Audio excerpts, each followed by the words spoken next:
और उसकी 8वीं से 10वीं आयत तक हम देखें।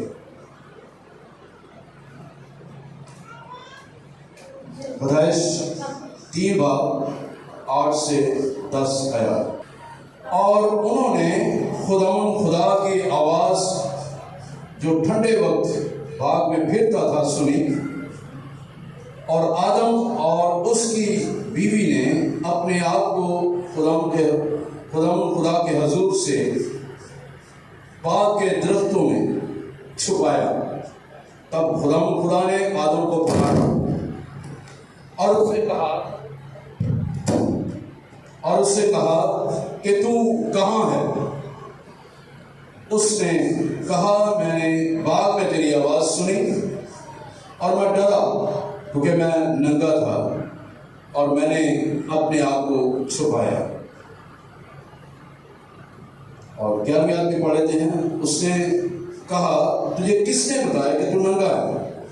क्या तूने उस दरख्त का फल खाया जिसकी बात मैंने तुझको हुक्म दिया था कि उसे ना खाना?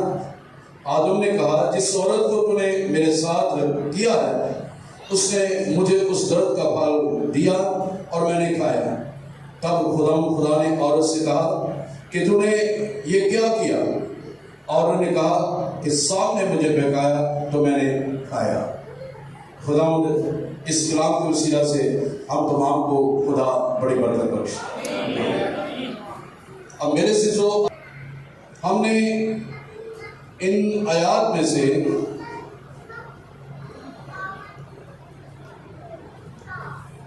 जो 5-6 आयात हमने पढ़ी हैं, इन आयात में एक चीज हमें मिलती है और वो ये है कि खुदा ने आदम को आवाज दी।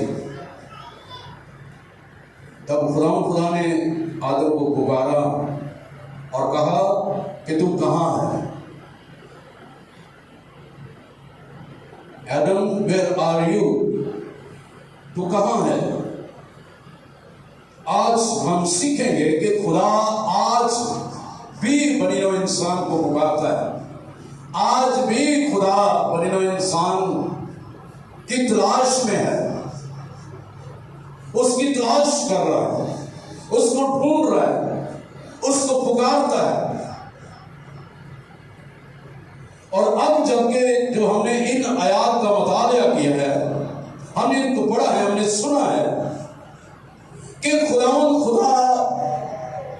ठंडे वक्तों में आकर बाग में फिरता था। आदम 20 साल खुदा के सैर करता था और जब खुदा ठंडे वक्त में आया तो उसने पुकारा कि आदम तू कहां है? अब चूंकि उन्होंने फल खा लिया था, ममनुआ फल खा लिया था, जो खुदा ने उन्हें मना किया था कि तूने ये फल नहीं खाना, क्योंकि जिस दिन तू ये फल खाएगा उस दिन तू मर जाएगा। अब उन दोनों ने फल खाया है और फल खाकर एक चीज उनसे सरजद हुई है कि उन्होंने खुदा के कलाम की, खुदा की बातों की नाफरमानी की है,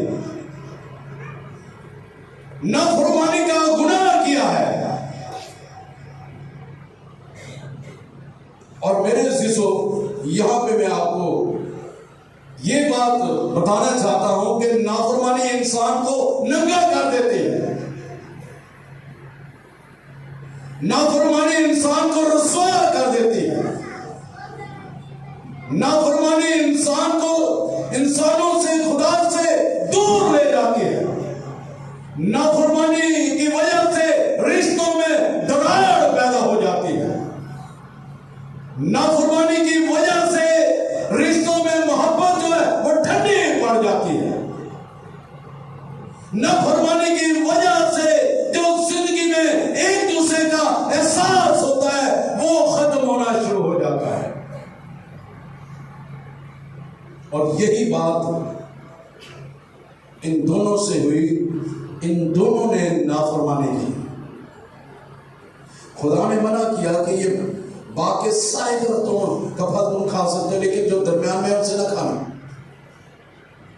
उन्होंने खुदा की बात को अहमियत देने की बजाय उन्होंने सांप की, उस पुराने सांप की, शैतान की, इब्लीस की, खबीस की बातों पर तवज्जो देना वो ज्यादा मुनासिब समझा। आज भी देख रहे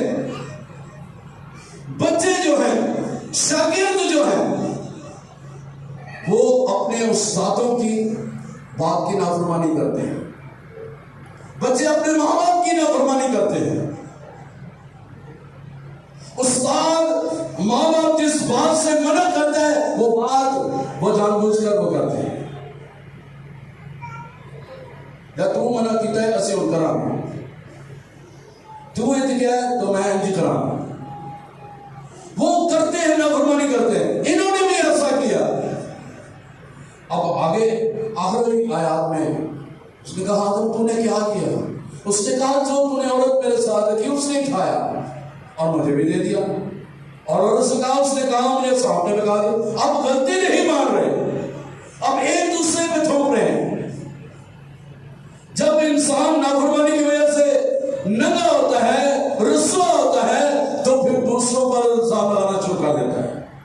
जबकि उनको समझाया जाता है कि ये काम करोगे तो आपका नुकसान होगा, ये बात करेंगे तो आपका नुकसान होगा, आपकी बात के वजह से काम खराब हो सकता है, आपके इस रवैये की वजह से काम खराब हो सकता है, आपकी इन बातों की वजह से आप नाफरमानी करेंगे, सुनेंगे नहीं, अमल नहीं करेंगे, गौर नहीं करेंगे, तो ये काम ऐसे हो सकता है। तो ऐसा होता है, कलीसियाओं में ज्यादातर होता है, खानदानों में ज्यादातर होता है, अदारों में बहुत ज्यादा होता है। कहा जाए ना कि रिश्वत नहीं लेनी तो रिश्वत ठोक के लेने, कहते झूठ नहीं बोलना, ठोक के झूठ बोलना। कोई गल नहीं, किसी ने बचा नहीं झूठ बोलते तो इन्हें की काम, ये झूठ है। बजाय कि उसे समझाएं कि ये काम ठीक नहीं है, ये गलत कर रहे हैं, आप उसके लिए झूठ बोल रहे हैं। आप भी कह रहे हैं कि ये जान बचाने के लिए झूठ बोल रहे हैं, तो ये अच्छी बात है, नेकी की बात है। मेरे ख्याल के मुताबिक ये गलत है, मुझे नहीं पता दूसरों की बात का, लेकिन मेरे ख्याल के मुताबिक दैट इज टोटली रॉन्ग, गलत है ये। इल्जाम लगाना, उसने कहा खुदा जिस औरत को तूने रखा उसने खाया है, उसने मुझे भी दे दिया है। तो औरत से कहा, उसने कहा सांप आया, उसने कहा ऐसे कहा और उसने मुझे दे दिया। उसने कहा खा ले, कुछ नहीं होता, नहीं तो बढ़ेगा बल्कि तेरी आंखें खोल जाएगी, तो नेकोबाद की पहचाने वाला जाने वाला बात है, सब कुछ ठीक हो जाएगा। इतना नहीं पता कि वो नाफरमानी जो कर रहे हैं उसकी सलाह मिलेगी, सलाह मिलती है नाफरमानी की। माँ बाप कई दफा खाना नहीं देते, माँ बाप कई दफा कपड़े गत्ती नहीं बना कर देते, माँ बाप कई दफा घर से निकाल देते, चलो निकल जाओ। खुदा ने भी ऐसा किया, उन्होंने कहा तूने ऐसा किया है, अब तू बाग में नहीं रहेगा, तू सारी जिंदगी अपने खून पसीने की कमाई कर खाएगा। और औरत से भी कहा कि तू दर्द से अपने बच्चों को जन्म दे। सहमति है नाफरमानी, नाफरमानी का नतीजा रसवाई है, नंगापन है। अब कैसे मैं बार बार नंगापन कह रहा हूं कि अब जब खुदा उससे मिलने के लिए आता था तो चारों ओर जो है वो वहां पर खुदा का जलाल ही जलाल था, खुदा की रासबाजी वहां पे, खुदा की कुदरत वहां पे। जो ही उन्होंने नाफरमानी की है, जो ही उन्होंने गुनाह किया है, जो ही उन्होंने खुदा के हुक्म की हुक्मदुनी की है, तो वो जलाल उनसे हट गया, वो रास्तबाजी उनसे हट गई, वो सच्चाई उनसे हट गई, खुदा की खुदाई उनसे हट गई और वो जलाल से गए हो गए। तो अब देखें, हमने पढ़ा है यहाँ पे 10वीं आयत में उसने कहा, मैंने बाग में तेरी आवाज सुनी। आदम कह रहे, मैंने बाग में तेरी आवाज सुनी और मैं डरा, क्योंकि मैं नंगा था, क्योंकि जलाल हट गया था, खुदा की हजूरी हट गई थी, खुदा का मसा हट गया था, खुदा की कुदरत हट गई थी, खुदा की रास्तबाजी उससे चली गई थी और वो नंगा हो गया, जलाल उससे चला गया और वो उसने महसूस किया मैं तो नंगा हूं। वो जलाल से लिपटे हुए थे, जलाल उनके चुभे था, उनको नंगे पर का एहसास नहीं था। इसलिए कलाम कदस में लिखा हुआ है रोमियो के खत में 3 बाब की 23वीं आयत में, सब ने गुनाह किया और सभी खुदा के जलाल से महरूम हो गए और वो नंगे हो गए। नाफरमानी नंगापन लाती है। नहीं जी, असं बड़ी दुआ कर रहे हैं कि ये हो ही नहीं सकता। मैं आपको ये बात बता, अगर आप कहते हैं ना कि जी मैं ये काम कर लिया है तो मुझे इसकी सजा नहीं मिलेगी, चलो हो नहीं, तो फिर थोड़ी देर बाद नहीं, साल बाद कितने ना कितने सजा, कितने ना कितने तुहानू एहसास होएगा, कितने ना कितने तेरी पकड़ होएगी। इत्थे भी उत्थे तो जी होनी होगी, इत्थे भी पकड़। इसलिए उस नाफरमानी से निकलने का एक ही रास्ता है और वो ये है कि यीशु मसीह की तरफ आए। यीशु तलाश में था, यीशु खुदा को पता था कि इन्होंने गुनाह किया, इसलिए वो पुकारा कि आदम तू कहाँ है। वो तलाश कर रहा है आज भी। दूसरी बात, खुदा इसलिए भी आज भी तलाश कर रहे हैं क्योंकि उसने अपनी मोहब्बत का इजहार किया है, उसने अपनी मोहब्बत का इजहार किया है। आइए देखते हैं मेरे साथ रोमियो के खत 5 बाब में आते हैं।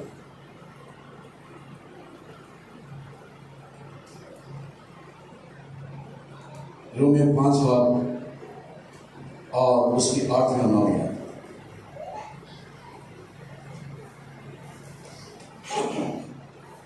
लिखा हुआ है, लेकिन खुदा अपनी मोहब्बत की खूबी हम पर यूं जाहिर करता है कि जब हम गुनाहगार ही थे तो मसीह हमारी खातिर हुआ। बस जब हम उसके खून के बायस अब रासबाज ठहरे तो उसके वसीला से गज़बे लाही से जरूर ही बचेंगे। उसने अपनी मोहब्बत का इजहार किया है। बस हम, लेकिन खुदा ने अपनी मोहब्बत की खूबी हम पर यूं जाहिर की कि जब हम गुनाहगार थे तो मसीह हमारी खातिर हुआ है। मसीह ने हमारी खातिर अपनी जान दी है। हम गुनाहगार थे, हम नाफरमानी थे, हम अदब से निकाले गए थे, हम मारे मारे फिर रहे थे, हमारा कोई ठिकाना नहीं था, हमारी कोई रिहाइशगाह नहीं थी, हमारी कोई मुकत नहीं थी, हमारी कोई हैसियत नहीं थी, हमें कोई जानने वाला नहीं था, हमें कोई पहचानने वाला नहीं था, हमारी कोई पहचान नहीं थी कि हम किसके नाम से कहलाए। लेकिन खुदा का बेटा यीशु नासरी मेरे लिए और आपके लिए पहचान बनकर आ गया और हम उसकी पहचान के वसीला से पहचाने जाते हैं और हम उसकी मोहब्बत के वसीला से पहचाने जाते हैं कि हम मसीह के खून खरीदे हैं और मसीह के नाम लेवा है और मसीह के पैरोकार हैं। हालेलुया।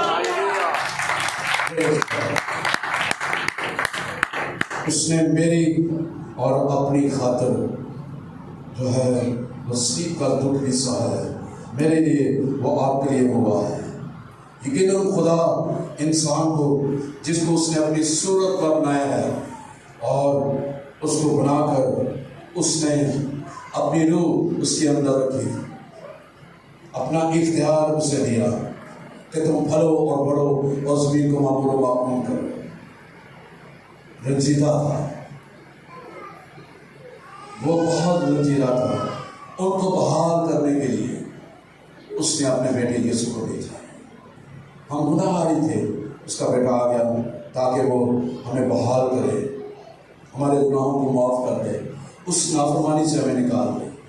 लेकिन आज भी मेरे अज़ीज़ों, उसके कफ़ारे के वसीला से हम माफ़ किए गए हैं, हम रिहाई पाई है हमने, लेकिन फिर भी हम जो है उसी नाफरमानी के नीचे हैं, उसी गुनाह के अभी भी नीचे हैं, हम नाफरमानी करते हैं।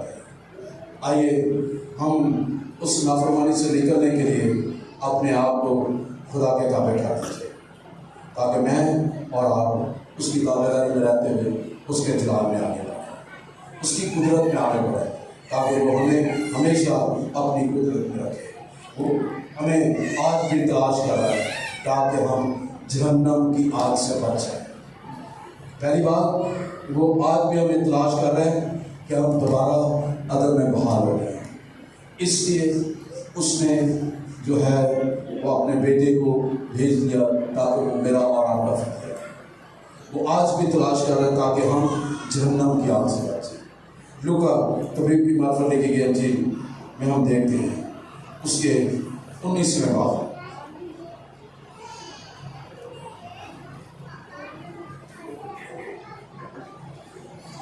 लूका 19वें बाब में उसकी 9वीं 10वीं आयत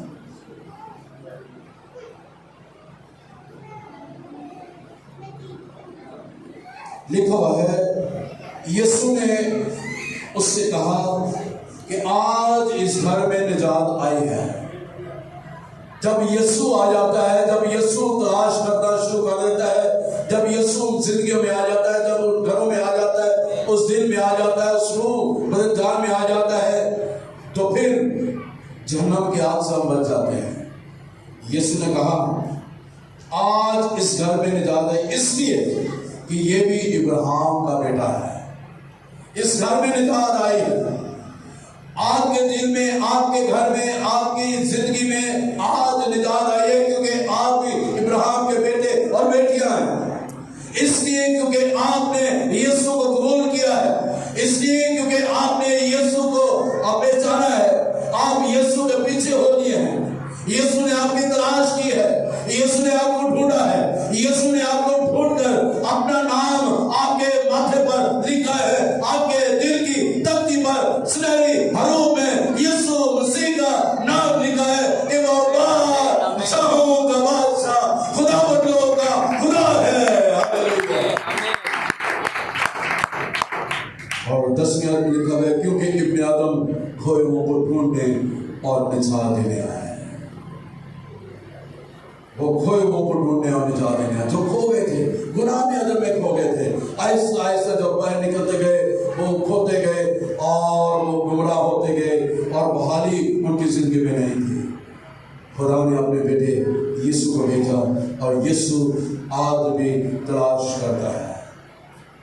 उन लोगों की तलाश करते हैं जो नशे में हैं, जो हेरोइन पी रहे हैं, जो चरस पी रहे हैं, जो शीशा पी रहे हैं, जो तरह तरह के नशे कर रहे हैं, जो शराब बेच रहे हैं, जो शराब पी रहे हैं, जो हेरोइन बेच रहे हैं, जो चरस बेच रहे हैं।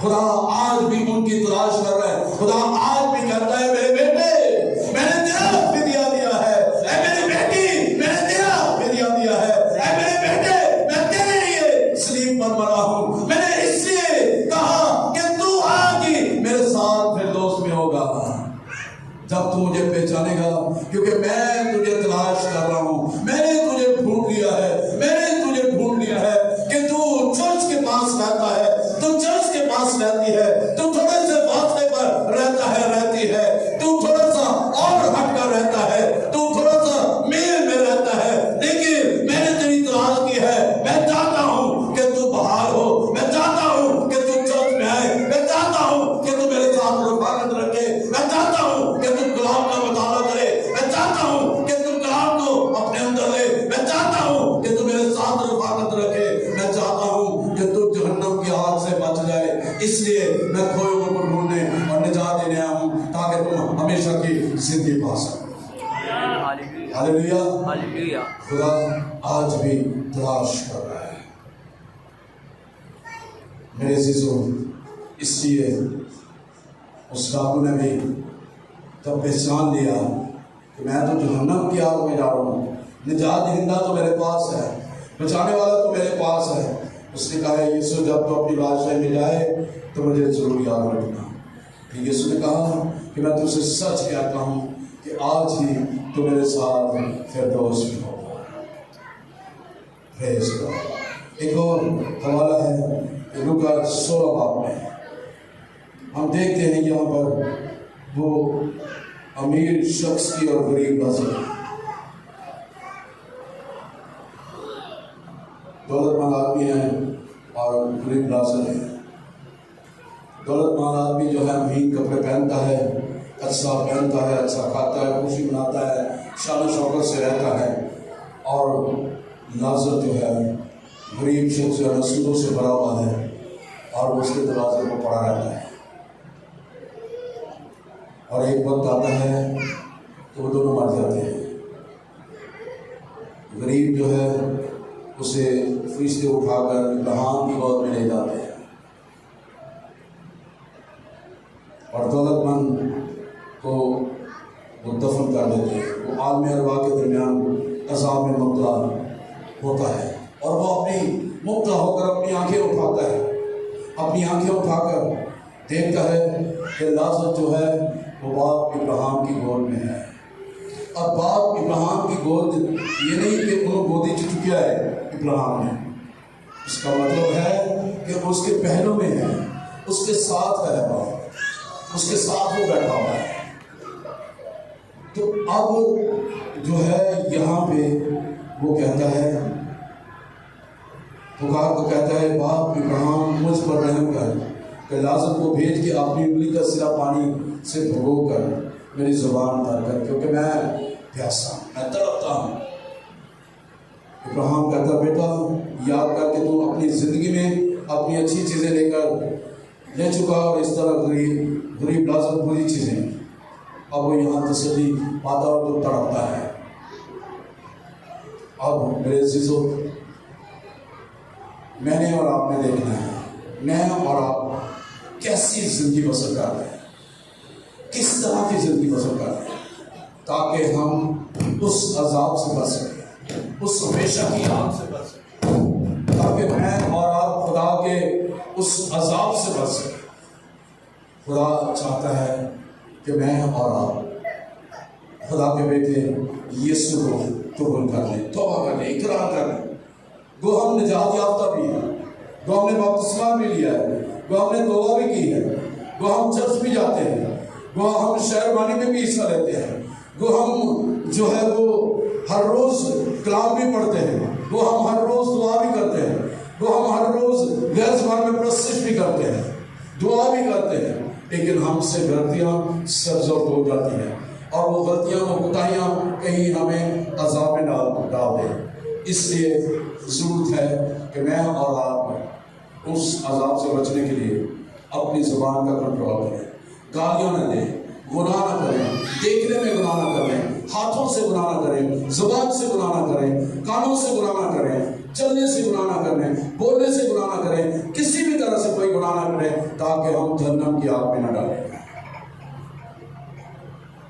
अमीर शख्स वो गुनाह पे गुनाह करता गया, गरीब शख्स वहाँ पे पड़ा है, उसको वो देख नहीं रहा, वो शान शौकत में है और ऐशो इशरत कर रहा है, पता नहीं क्या क्या कुछ करता रहा होगा, लेकिन गरीब शख्स वहाँ पे उसके बचे हुए टुकड़ों को खाता है और वो खुदा से खुश है, वो खुदा की शादमानी में है। तो आइए इस बात पे अपनी जिंदगी पे गौर करें। मैं और आप, हम सभी जितने भी दुनिया में हैं, जितने भी हम जो है इसको बाद में सुनेंगे, आइए गौर करें, अपनी जिंदगियों पे ध्यान करें, अपनी जिंदगियों पर ध्यान करते हुए अपने दिलों पे गौर करें, अपनी सोचों पे गौर करें, अपने रवैयों पे गौर करें, अपनी बातों पे गौर करें, अपने चलने पे गौर करें कि आप कहाँ पर हैं।